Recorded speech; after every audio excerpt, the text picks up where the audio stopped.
오늘 드디어 이제 야곱이 임종을 맞게 되고요. 야곱의 장례를 이제 살펴봅니다. 여러분, 야곱의 마지막 모습이 어땠을까요? 죽음입니다. 죽음. 인생이 가장 두려워하고 인생 가운데 가장 큰 비극이고 슬픔이 죽음입니다. 야곱의 죽음의 모습은 어땠을까요? 우리 49장 33절 제가 읽어드릴게요. 야곱이 아들에게 명하기를 마치고 그 발을 침상에 모으고 숨을 거두니 그의 백성에게로 돌아갔더라. 아멘. 장면을 상상해 보세요. 야곱은 마지막 자녀들에게 그 예언적 축복, 유언이지요. 유언을 알리기 위해 그 힘을 다 짜내어서 침상에 앉아 있었습니다. 이제 기력이 다 했습니다. 할 말 다 했습니다. 이제 다 마치고 두 발을 어떻습니까? 그 발을 침상에 모으고 가지런히 모으고 이제 편안하게 눕습니다. 그리고 숨이 이제 넘어갑니다. 어떨까요? 야곱은 미련이 없습니다. 아쉬움이 없습니다. 할 일 다 했습니다. 자기 사명을 다 마쳤습니다. 마치 예수님께서 십자가에서 이제 다 이루었다 하시고 숨을 거두시는 것처럼 야곱은 편안하게 이제 내가 다 이루었구나. 주님께로 갑니다. 이제 주님께 생명을 맡기는 거지. 그리고 또 하나가 있습니다. 죽음은 어떻습니까? 보통은 두려움 아닙니까? 근데 이 야곱의 죽음에는요, 어떤 두려움도 공포도 없습니다. 그냥 편안합니다. 마치 편안하게 아기가 잠자는 것처럼 그렇게 죽음을 맞습니다. 자기 사명을 다 하고 난 이후에 하나님께서 부르실 때 편안하게 주님께로 가는 이 야곱의 모습, 얼마나 복된 죽음입니까? 저와 여러분의 죽음이 이런 야곱과 같은 복된 죽음이 되기를 주의 이름으로 축복합니다. 아멘. 그리고 이제 야곱의 장례식이 시작될 때 우리 50장 1절에 보니까요. 요셉이 그의 아버지 얼굴에 굽부려 울며 입맞추고 아버지가 돌아가셨습니다. 많은 자녀들이 거기 다 있었지 않습니까? 그런데 요셉이, 물론 다른 자녀들도 슬퍼서 울었겠지요. 근데 성경에는요, 요셉의 모습만 등장합니다. 요셉이 그 아버지 얼굴에, 그 품에 얼굴을 대고 울고는 입을 맞춥니다. 왜 요셉만 등장할까요? 야곱의 많은 자녀들 중에 누가 가장 많은 사랑을 받았습니까? 단연 요셉입니다. 여러분, 장례식장에 많이 가보시죠? 장례식장 가면 유독 많이 우는 자녀가 있습니다. 그 자녀 누굴까요? 엄마, 아빠 하고 다른 사람들보다 더 크게 우는 자녀가 있습니다. 틀림없이 가장 많이 사랑을 입은 자입니다. 가장 많이 사랑을 받은 자가 우는 겁니다. 지금 요셉이 그런 겁니다. 여러 자녀들 중에서도 아버지 야곱의 가장 많은 사랑을 입은 이 요셉이 아버지의 죽음 앞에서 슬퍼서 울고 눈물을 흘리며 그리고 마지막 입맞춤을 하는 거죠. 여러분, 죽음은 슬픕니다. 우리 성도들의 죽음은요, 어떻습니까? 그 죽음이 영원한 이별을 연결식이 아니지요. 천국 환송입니다. 그럼에도 불구하고 슬픕니다. 그 잠시 잠깐의 이별은요, 육체로부터 떠나는 그 순간은요, 슬플 수밖에 없습니다. 그러나 그 슬픔은 그런 하나님을 알지 못하는 자들의 영원한 이별에 대한 슬픔과는 완전히 차원이 다르죠. 잠시 잠깐의 이별이 슬퍼서도 우는 거지만, 그러나 또한 천국 입성에 대한 감사와 기쁨도 함께 묻어나는 겁니다. 여러분, 성도들의 이 장례식장을 이렇게 가보면요, 각 가정마다 좀 집안 분위기나 신앙의 정도가 다 다릅니다. 장례식장 딱 들었으면요, 그냥 알아집니다. 이 집안의 신앙의 정도, 그리고 하나님을 믿는 자녀들의 그 분위기, 이런 것이 대번에 느껴집니다. 또 예배를 인도하다 보면요, 찬송 소리, 기도 소리, 이런 것들로 충분히 다 알 수가 있습니다. 여러분, 비록 죽음은 슬프지만 하나님을 알지 못하는 자들의 슬픔이 아니라 잠시 잠깐의 이별의 슬픔에 대한 죽음, 거기다 플러스 알파, 천국 입성에 대한 기쁨이 있는, 그래서 슬프지만 뭔가 잔잔한 은혜가 흐릅니다. 여러분, 모든 가정이 죽음 앞에서 이런 잔잔한 은혜가 있는 그런 복된 가정, 또 믿음의 뿌리가 깊은 가정이 되기를 축복합니다. 어떤 가정을 가면 찬양을 하는데 찬양 소리가 별로 안 들립니다. 기도를 하는데 뭔가 분위기가 잡히지를 않습니다. 그게 왜 그럴까요? 그분은 예수를 믿고 돌아가셨지만 나머지 자녀들이나 가정들이 하나님 모르는 겁니다. 예수님을 모르는 겁니다. 그런데 온 가족이 예수를 믿고 하나님 앞에 온전한 그런 가정은요, 완전히 다릅니다. 찬양을 하면요, 슬픔의 찬양이 아닙니다. 천국 위승을 향한 기쁨의 찬송과 감사의 찬송이 그 죽음 앞에서 확 하늘로 올려지는 겁니다. 기도를 하면요, 그 깊은 하나님의 은혜가 그 자리에 임재하는 것을 직접 경험할 수가 있습니다. 여러분의 가정이 이런 뿌리 깊은 복된 가정이 되기를 주의 이름으로 축복합니다. 아멘. 자, 그리고 요셉은 슬프다고 마냥 주저앉아 있지 않습니다. 곧바로 아버지의 장례를 준비합니다. 우리 2절과 3절을 한번 읽어봅니다. 시작. 그 수종들은 의원에게 명하여 아버지의 몸을 향으로 처리하게 하며 의원이 이스라엘에게로 그대로 하되 40일이 걸렸으니 향으로 처리하는 데는 이 날수가 걸림이며 애굽 사람들은 70일 동안 그를 위하여 곡하였더라. 아멘. 요셉은 곧바로 그 수종도는 의원은 아마 요셉이 애굽의 2인자지 않습니까? 총리지 않습니까? 아마 가정의 주치의일 겁니다. 주치의를 통해서 명령합니다. 장례를 준비하라 했더니 곧바로 뭘 합니까? 아버지의 몸을 향으로 처리하며. 이게 뭘까요? 여기 지금 애굽입니다. 여러분 애굽 하면은 가장 대표적인 게 뭐가 떠오릅니까? 피라미드. 그리고 피라미드 안에 뭐가 있습니까? 미라가 있습니다.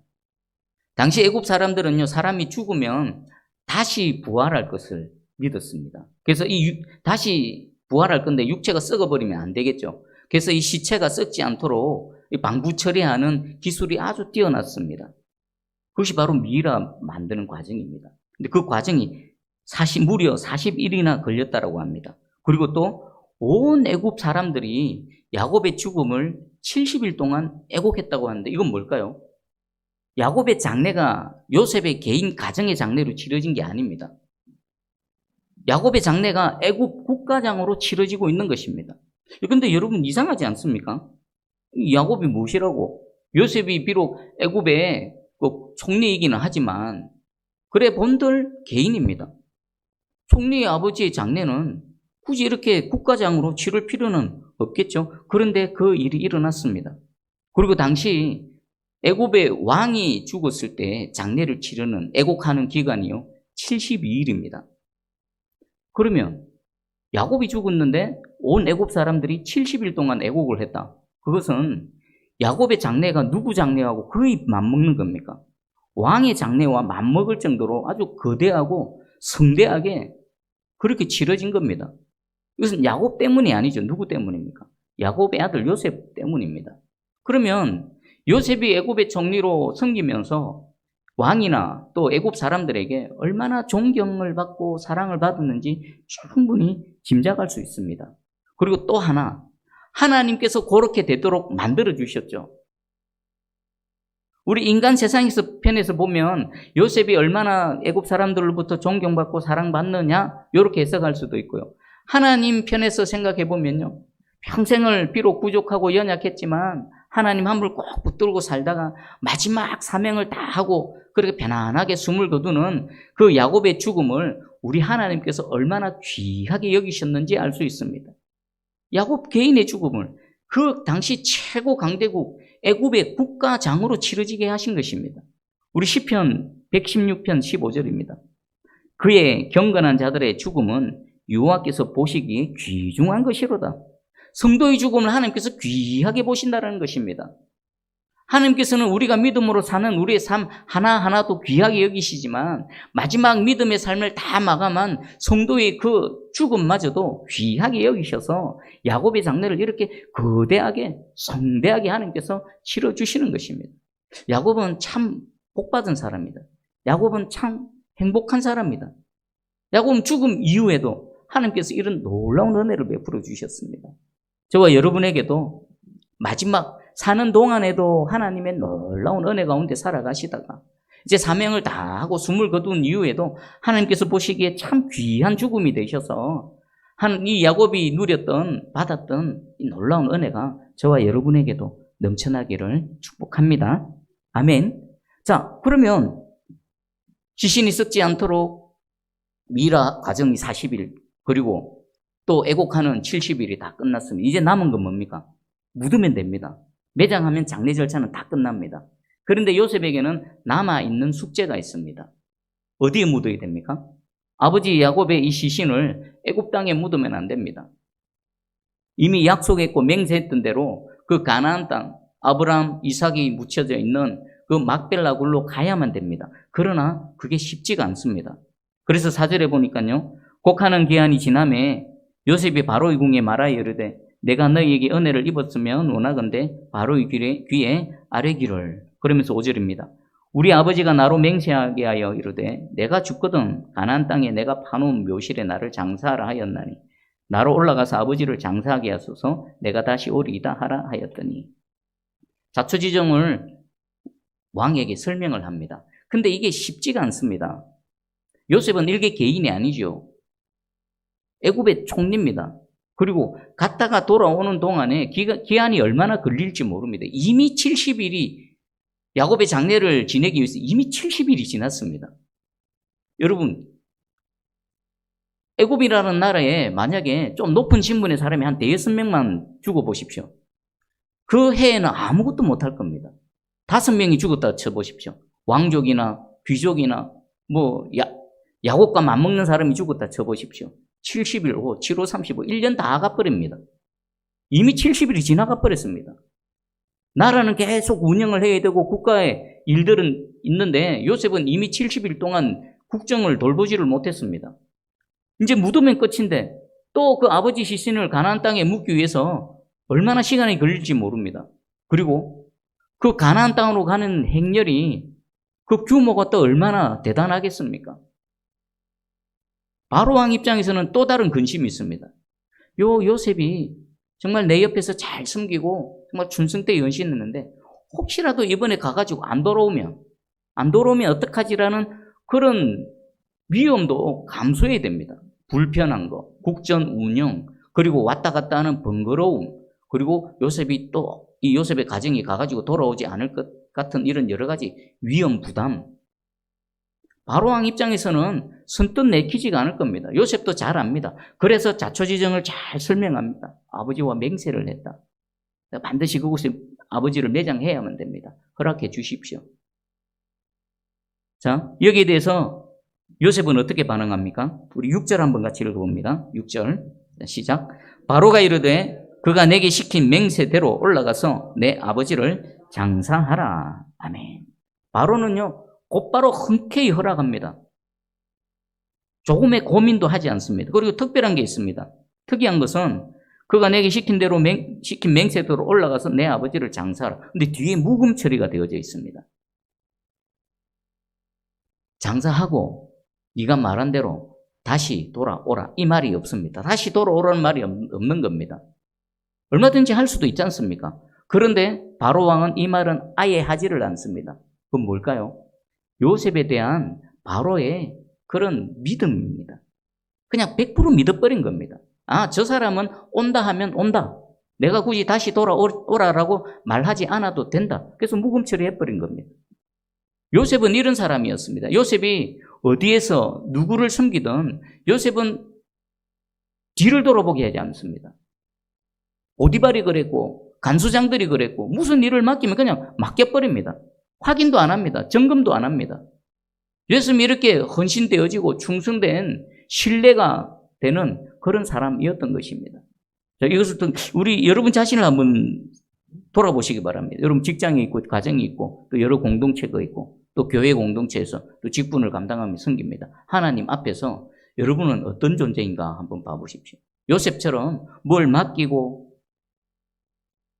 또 뭘 좀 부탁하고 나면 뒤도 안 봐도 되고 더 보지 않아도 되고 확인 안 해도 될 정도로 그렇게 신뢰할 만한 그런 사람인가? 아니면 뭘 맡겨놓으면 불안해서 또 확인하고 또 점검해보고 이런 사람인가? 여러분 어디에서 누구와 무슨 일을 하든 여러분 만약 직장이라면 또 교회에서 직분을 섬긴다라면 하나님 앞에서라면 어차피 내게 주어진 일이고 내가 해야 될 이왕 할 일이지 않습니까? 그렇다면 요셉처럼 충성되이 최선을 다해서 누군가 무엇을 해도 100% 신뢰할 만하고 한번 맡기면 뒤도 돌아보지 않을 정도로 그런 믿을 만한 그런 사람들이 되기를 주님의 이름 축복합니다. 이 말씀 붙들고 여러분 자녀들을 위해서 기도하십시오. 하나님, 내 아들, 딸, 내 손자, 손녀들이 이 요셉과 같이 어디서 무엇을 하든 100% 믿을 수 있는, 신뢰할 만한 그런 사람이 되게 해주십시오.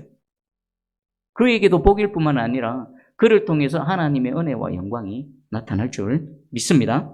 아멘. 자, 이제 허락을 받고 가나안 땅으로 갑니다. 자, 우리 7절에서 9절까지 한번 읽어봅니다. 자, 시작. 요셉이 자기 아버지를 장사하러 올라가니 바로의 모든 신하와 바로 궁의 원로들과 애굽 땅의 모든 원로와 요셉의 온 집과 그의 형제들과 그의 아버지의 집이 그와 함께 올라가고 그들의 어린아이들과 양떼와 소떼만 고센 땅에 남겼으며 병거와 기병이 요셉을 따라 올라가니 그때가 심히 컸더라. 아멘.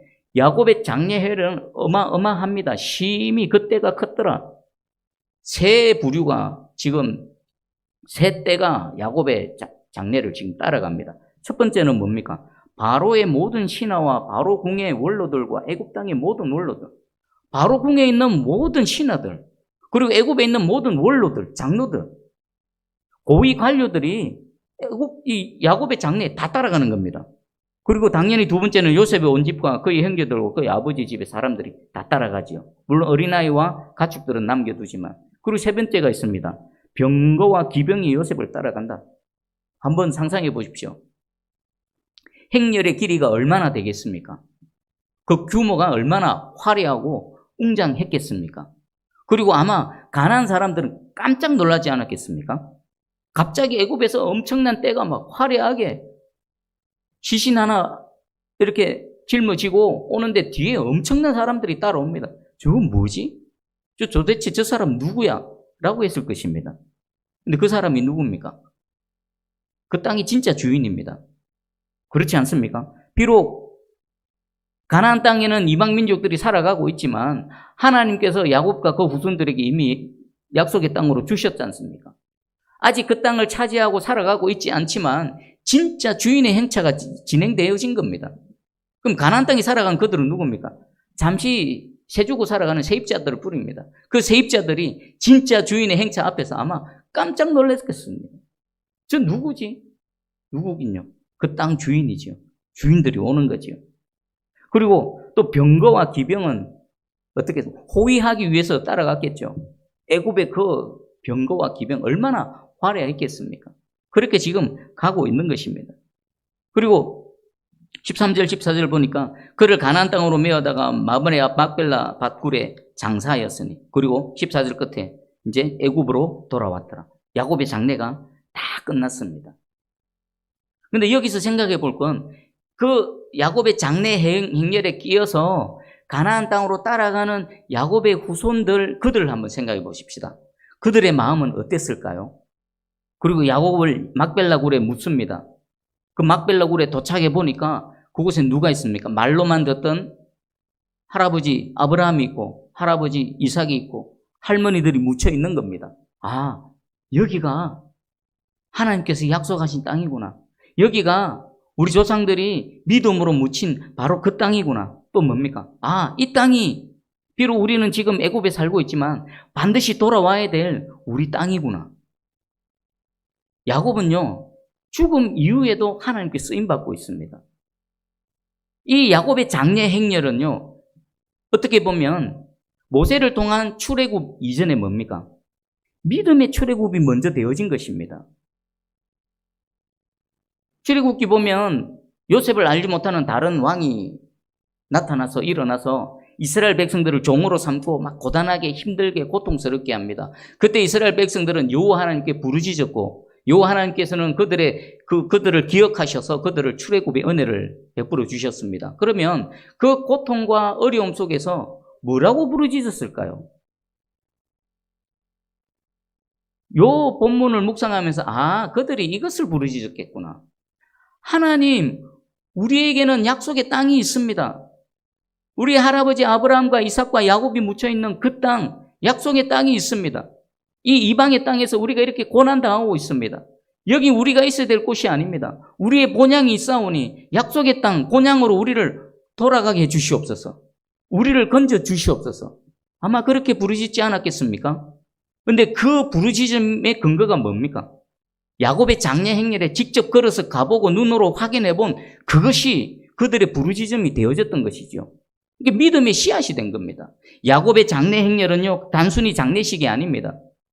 그들의 후손들에게 직접 눈으로 보고, 아, 여기 약속의 땅이 있구나. 우리 조상이 믿음으로 묻혀있는 땅이 있구나. 우리가 돌아와야 될 본향이 있구나라는 것에 대한 완전한 학습이죠. 그것이 그들에게 믿음의 씨앗으로 묻혀져 있고, 그리고 고난의 때에 그 하나님의 말씀이 생각이 나고, 그 약속의 말씀 붙들고 기도했더니, 부르짖었더니 하나님께서 기억하시고 그들을 구원해 내신 것입니다. 그러니까 야곱의 이 장례 행렬은요, 단순한 그냥 장례 행렬이 아니었습니다. 모세의 출애굽 이전에 있었던 믿음의 출애굽이었던 것입니다. 자, 그러면 여러분의 장례식을 한번 미리 상상해 보십시오. 여러분의 장례식은 단순히 죽고 난 이후에 그 죽음을 처리해가는 하나의 예식 절차가 되어서는 안 됩니다. 그럼 뭐가 되어야 될까요?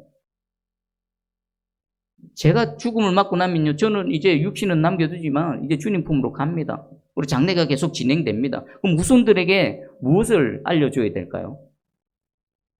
후손들은 아직 천국 문 앞에 천국에 들어가지 않았지만 장례는요, 죽음이 아닙니다. 내 후손들이 천국 문 앞까지 와 있는 겁니다. 야곱의 장례의 행렬을 따라서 그 막벨라 굴까지 간 그들은 아직 막벨라 굴 약속의 땅에 들어오지 않았지만 약속의 땅을 눈으로 바라본 겁니다. 그것과 마찬가지로 저와 여러분의 장례식은요, 그냥 죽음으로 이루어지는 절차가 아니라 죽음 이후에 나는 천국으로 들어갔지만 내 후손들은 그 천국 문 앞에서 천국을 바라보게 하는 그런 시간이 되어져야 되는 것입니다. 이해가 되십니까? 잘 이해가 안 되시는 것 같네. 복음이 가장 힘있게 선명하게 분명하게 드러나는 때는요, 사실 장례식이었습니다. 장례 예배 때 선포되어지는 하나님의 말씀입니다. 유족들은 다 죽음 앞에서 슬퍼합니다. 어찌하지 못하는 죽음 앞에서 그냥 어떤 분들은 두려워하고 슬퍼하고 비명을 지릅니다. 그러나 그곳에 선포되어지는 하나님의 말씀은 뭡니까? 죽음을 이기신 생명의 말씀이 되어지는 겁니다. 그것을 통해 비록 이 땅에 남아있지만 이미 천국에 계신 그분을 믿음으로 바라보는 거지요. 죽음이라는 관문이 가로막고 있지만 죽음을 통과한 아버지, 어머니는 먼저 천국에 들어가 있다라면 자녀들은 이 죽음이라는 관문 아직 넘어가지 않은 이곳에서 믿음으로 천국으로 가 계신 그분을 바라보는 겁니다. 그리고 뭘 다짐합니까? 나도 살아있는 동안에 예수를 잘 믿어서 내 아버지, 내 어머니 먼저 가 계신 저 천국으로 나도 곧 따라가리라. 그것을 믿음으로 확인하고 다짐하는 시간이 우리 믿는 자들의 장례식인 것입니다. 그러면 저나 여러분의 이 장례식이 어때야 될까요? 죽음의 슬픔 앞에 마저 그냥 주저앉아 있는 것이 아니라 먼저 천국으로 가 계신 그분의 그 길을 바라보면서 나도 천국으로 가리라 라는 그 믿음과 결단의 시간이 되어져야만 되는 것입니다. 그러면 우리는 잘 사는 것도 중요합니다. 맞죠? 살아있는 동안에 잘 사는 것도 중요합니다. 근데 더 중요한 게 뭘까요? 잘 죽어야 됩니다. 잘 죽어. 여러분의 죽음이 정말 복음이 가장 선명하게 드러나고 남아있는 후손들에게 천국을 보여주며 또 믿음으로 결단하는 그런 은혜가 있기를 주의 이름으로 축복합니다. 그리고 마지막으로 야곱은요, 이 전체 내용을 보니까 이미 죽음의 준비를 다 마친 사람이었습니다. 살아있는 동안에 이미 죽음의 준비를 다 마쳤습니다. 5절에 보니까 내가 죽거든 가나안 땅에 내가 파놓은 묘실에 나를 장사하라. 지금 애굽 땅에 있지만 야곱은 이미 언젠지는 모르지만 그 막벨라 굴에 자기의 묘실을 이미 다 파놓은 겁니다.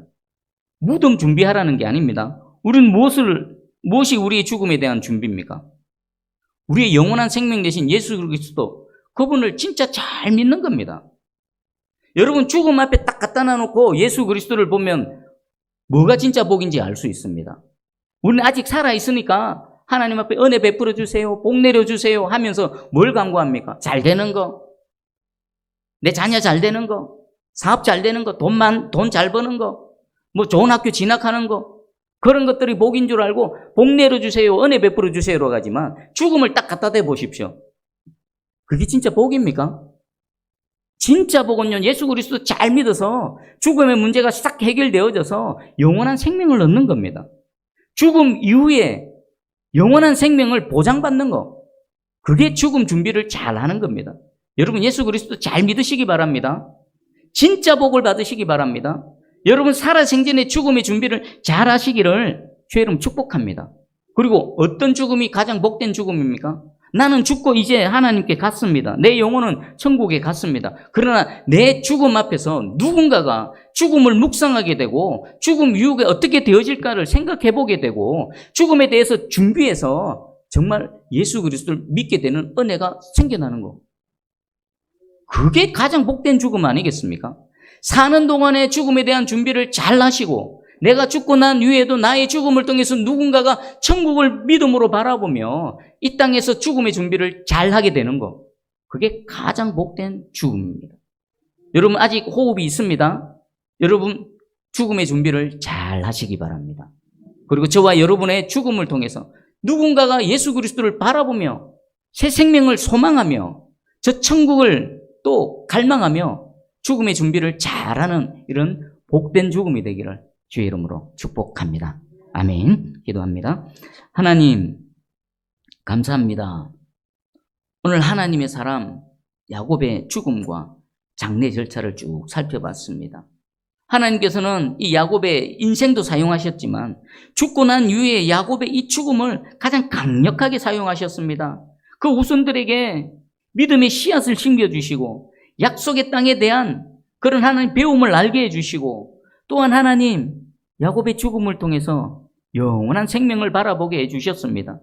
하나님, 우리 역시 죽음을 잘 준비하게 해주시고 우리의 죽음이 가장 복된 죽음이 되게 해주셔서 우리가 살아도 하나님께 영광이요 죽어도 하나님께 영광이 되는 그런 은혜의 사람이 될 수 있도록 우리를 붙드시고 사용하여 주시옵소서. 감사드립니다. 예수님의 이름으로 기도합니다. 아멘. 우리 찬송